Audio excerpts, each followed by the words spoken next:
I like your Christmas wolf. Yeah, that was a gift from a friend of ours. Is it handcrafted? Oh yeah. Wow.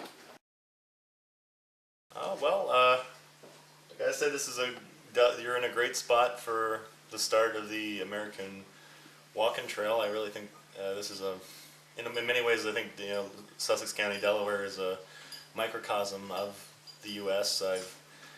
Delaware is the seventh state that I've lived in the country. I've lived in New Jersey, Rhode Island, New Hampshire, Florida, Missouri, Pennsylvania, and finally Delaware. And it's just great. It has so much to offer, and it's so unspoiled because for so long I mean, that's one of the nice things I suppose you have about being overlooked is that people leave you alone.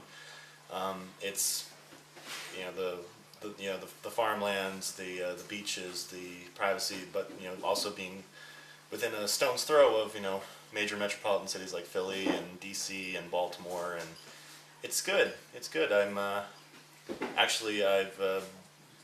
It's had such an effect on me that since I left home when I was 15, and as I've mentioned, I've lived all over the country, but Delaware was the first time in 5 years that I started and ended the year in the same state.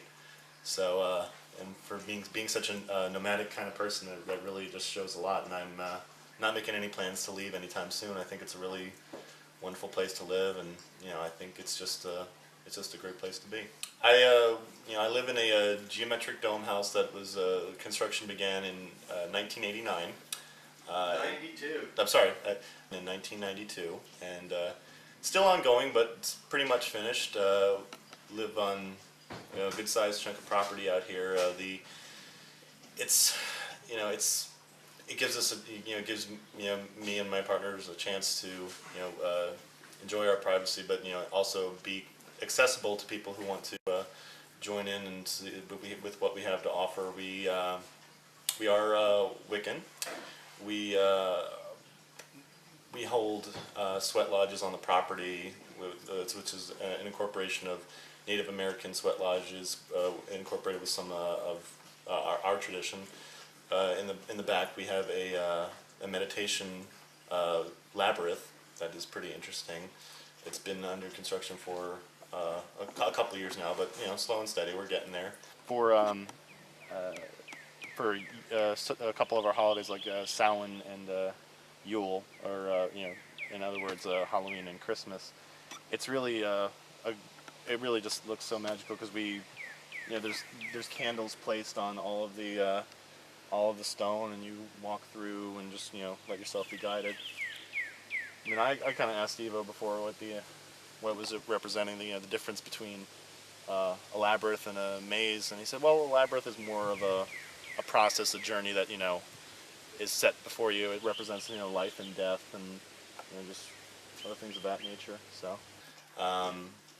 the woods that surround our property that enclose us in are really wonderful. You can just lose yourself and find yourself all over again in the woods that surround here. It's really beautiful, and it's just I mean, I sometimes still shake my head. I'm moving here from urban Pittsburgh, Pennsylvania, and just the shift in the environment that I'm in. It's done wonders for me. It's allowed me to get more in touch with myself and examine what values I hold near and dear to me, and what just makes it all the more apparent what's important in life, and you can't really let yourself be bogged down in the little things. So I mean, the old expression, and I know maybe it's a little bit cliche, is don't sweat the small stuff, and 90% of it is small stuff. But when you have time and space to reflect and absorb everything that's going on around you, that really becomes more and more apparent.